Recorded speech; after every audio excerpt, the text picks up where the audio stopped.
নিজের এলাকায় ভুয়ো ভোটারের অস্তিত্বের কথা বললেন ফিরহাদ হাকিম, কিন্তু কিভাবে এলো এই ভূত? রিপাবলিকের প্রশ্নে হোঁচট খেলেন মেয়র সাহেব। এদিকে ভুতুড়ে ভোটার ধরতে তৃণমূলের কর্মসূচিকে নয়াফন্দি বলে কটাক্ষ করছে বিজেপি। ভোটার লিস্ট এটা বুথের কর্মীদের করতে হবে। জেলা সভাপতিরা ইমিডিয়েট দায়িত্ব নিয়ে বুথের কর্মীদের নামান।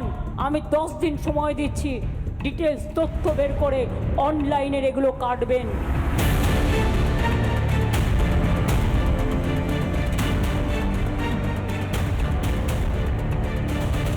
বৃহস্পতিবার নির্দেশ দিয়েছিলেন দলনেত্রী। শনিবার ময়দানে নামল তৃণমূল। কোথায় আছে ভুতুরে ভোটার, কোথায় গরমিল, তা ধরতেই এদিন নিজের এলাকায় চেতলার বাড়ি বাড়ি ঘুরলেন মেয়র তথা পুরমন্ত্রী। এরপরেই ভুতুরে ভোটারের অস্তিত্বের কথা কবুল করলেন ফিরহাদ হাকিম। কয়েকটা লেফট ভোটার পেয়েছি, 3-4টে পেলাম যারা এখানে থাকেন না অথচ নাম আছে। তালিকায় কিভাবে নাম উঠল বহিরাগতদের, কেন ছিল না নজরদারি? রিপাবলিক চেপে ধরতে রীতিমতো হোঁচট খেলেন মন্ত্রী। আপনি বললেন যে এই যে 4-5টা বাড়ি ঘুরে 3-4 জন ভোটার মানে হয় লেফট করে গেছেন বা ডেট পেয়েছেন, এদের ভোটার লিস্টের নামটা এলো কি, মানে এটা কবে লেফট, এটা কবে গেছে সেটাই আমাদের আবার একটা রিপিট স্ক্রুটিনি করে পাশাপাশি বাড়িগুলোর থেকে। এখন আপনারা রয়েছেন তো এত ধাক্কাধাক্কির মধ্যে, সেই বাড়ির লোকের সাথে কথা বলতে পারছি না, বা অনেকে আছেন যারা হয়তো বেরোতে ভয় পাচ্ছেন। আমাদের আরেকবার যেতে হবে সেই সব বাড়িতে।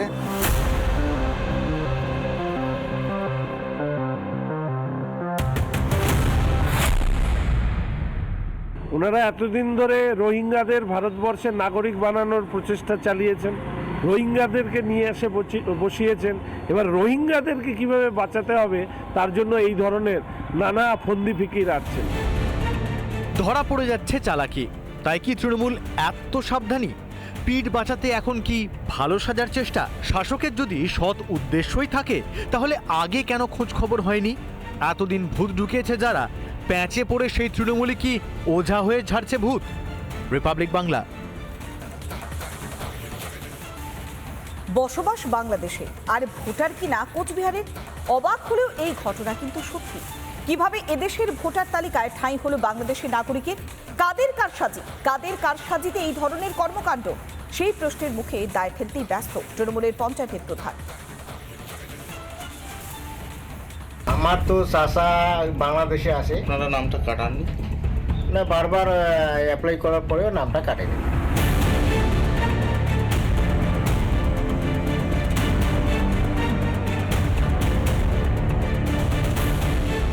বুঝুন কাণ্ড।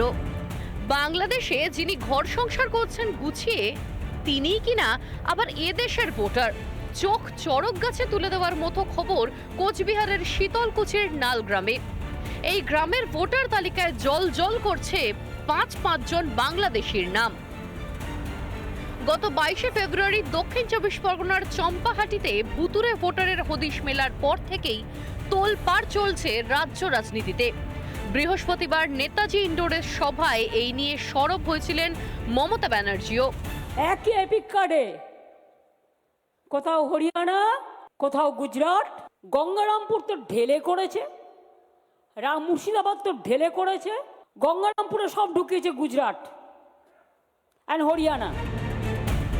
মঞ্চ থেকে তৃণমূল নেত্রী যখন এমন দাবি করছেন, তার ঠিক দুদিনের মাথায় ভয়ঙ্কর তথ্য সামনে এলো শীতলকুচিতে, যেখানে বাংলাদেশের 5 নাগরিক কিনা ভারতেরও নাগরিক।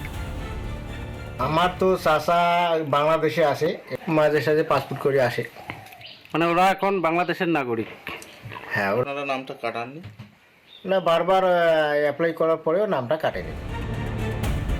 বছর 10 আগে ছিটমহল চুক্তির সময় যে পরিবার এদেশ ছেড়েছে, কিভাবে তাদেরই নাম থাকে এই দেশের ভোটার তালিকায়? আজকে তৃণমূল যে অভিযোগ তুলছে, তারা আজকে একটা নটঙ্গি করছে, একটা নাটক করছে, নাটক।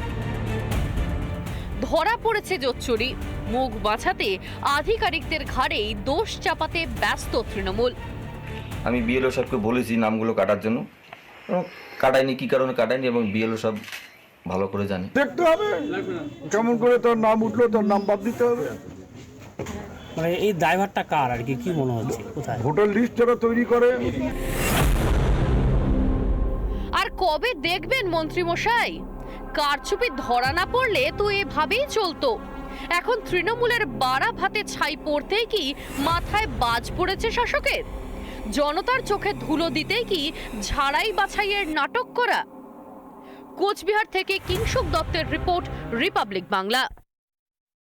নানা ধরনের কন্টেন্ট দেখার জন্য লাইক করুন, শেয়ার করুন আমাদের ফেসবুক পেজ, সাবস্ক্রাইব করুন আমাদের ইউটিউব চ্যানেল। পাশাপাশি অন্যান্য ব্রেকিং নিউজের জন্য অবশ্যই চোখ রাখুন রিপাবলিক বাংলায়।